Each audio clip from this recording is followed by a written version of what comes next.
Okay, well, good afternoon, everyone. Earlier today, the State Labor Department released the latest jobs figures for New York City in their last report for 2013.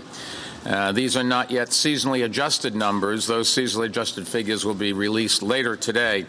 But the numbers that we've seen, which are for the month of November, show that we're going into the new year riding high. Today, there are more jobs in the 5 boroughs than ever before. And not only is total employment in our city at a record high, we're on course to hit the 4 million job mark for the first time in our city's history by year end. Already, though, we know that through October, there's been an increase of more than 406,000 private sector jobs in the 5 boroughs over the past 12 years.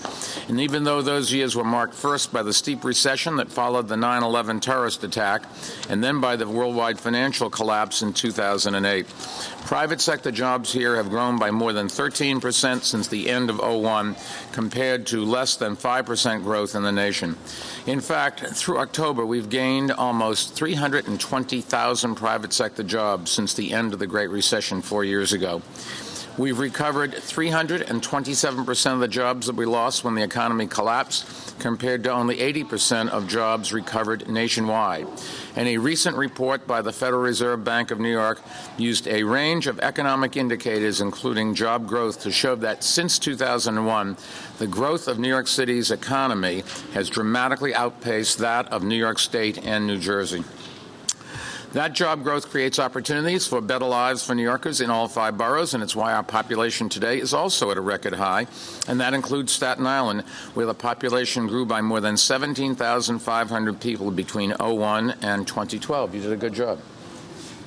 And that's why you needed a little bit of confidence building.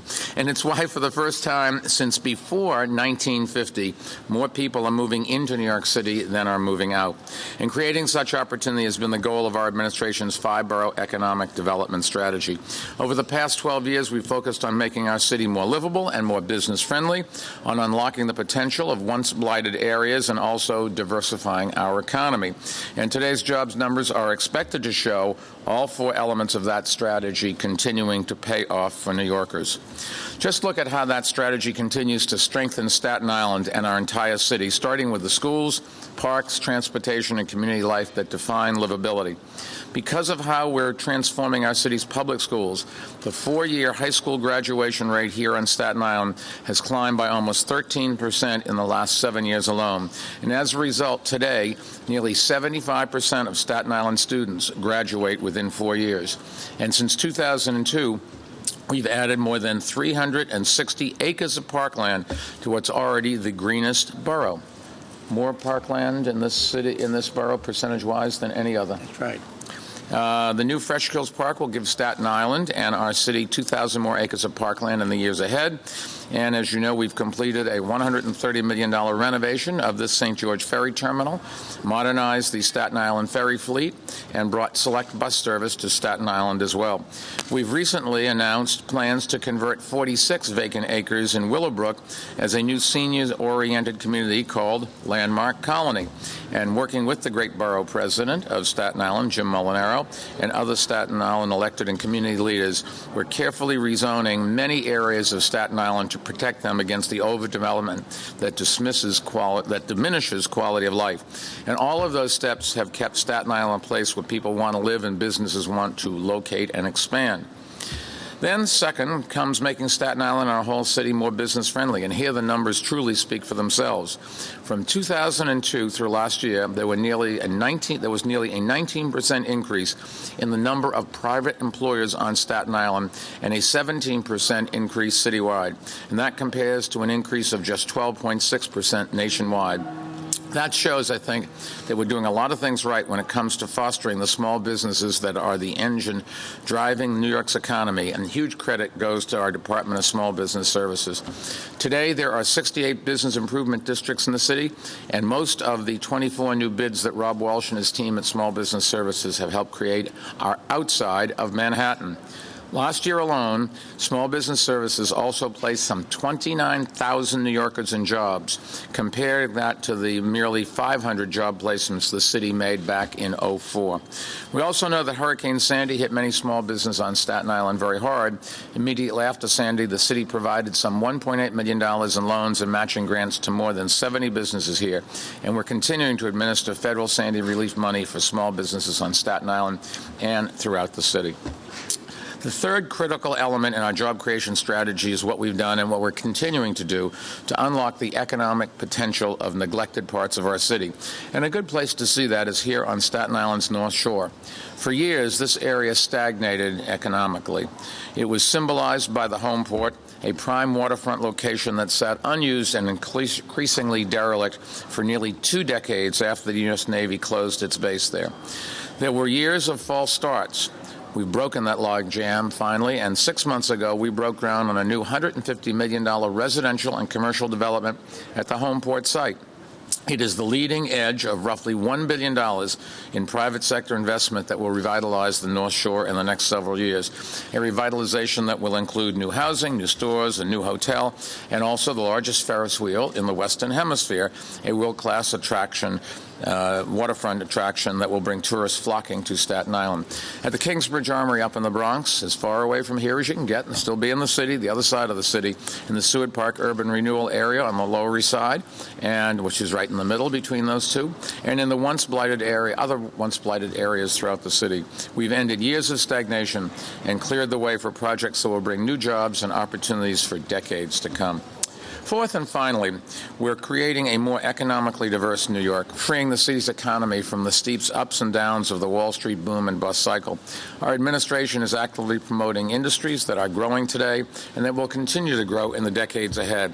Many are part of what we call our innovation economy. It includes firms in fashion and design, film and TV production, and commercial biosciences. And of course, there's also our growing tech center. Just a few years ago, it was barely on anyone's radar screen. But since 2009, high-tech jobs here have grown nearly 8% a year, making it one of the fastest-growing sectors in our economy.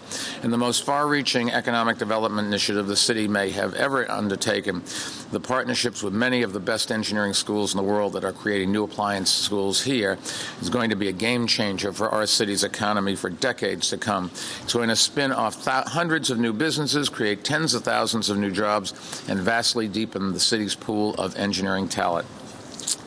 There's also our immensely important tourism industry, which employs something like 370,000 New Yorkers and which has a $59 billion impact on our city's economy. This year, we're hosting a new record 54.3 million visitors to our city. We're well ahead of our schedule to hit our target of 55 million visitors by the year 2015. Hotel rooms are increasing at a faster rate in New York than in any other U.S. market, and more than 40% of hotels added since 2002 are located outside of Manhattan. I don't think that anybody realizes that that's what's been taking place. It is outside of Manhattan that's become the hot place for people to eat and people to stay. And that's true of a lot of cultural institutions as well. Arts and culture venues are major tourism magnets. They also have a $21 billion annual impact on our economy, and art organizations catalyze the neighborhood economic revival process.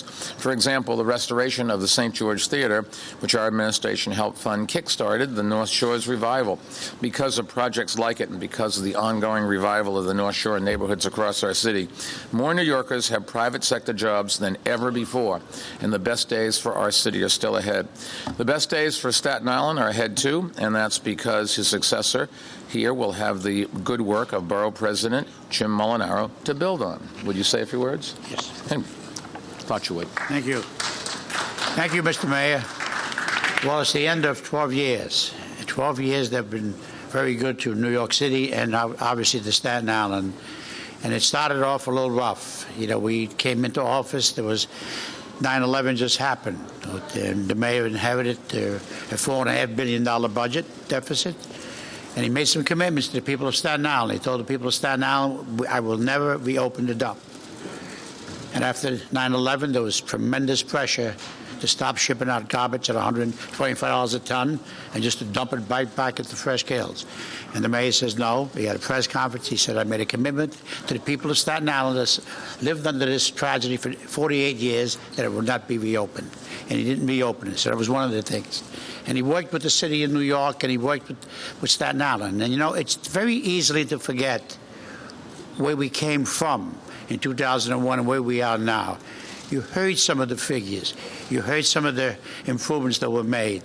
But you don't live with them like I lived with them.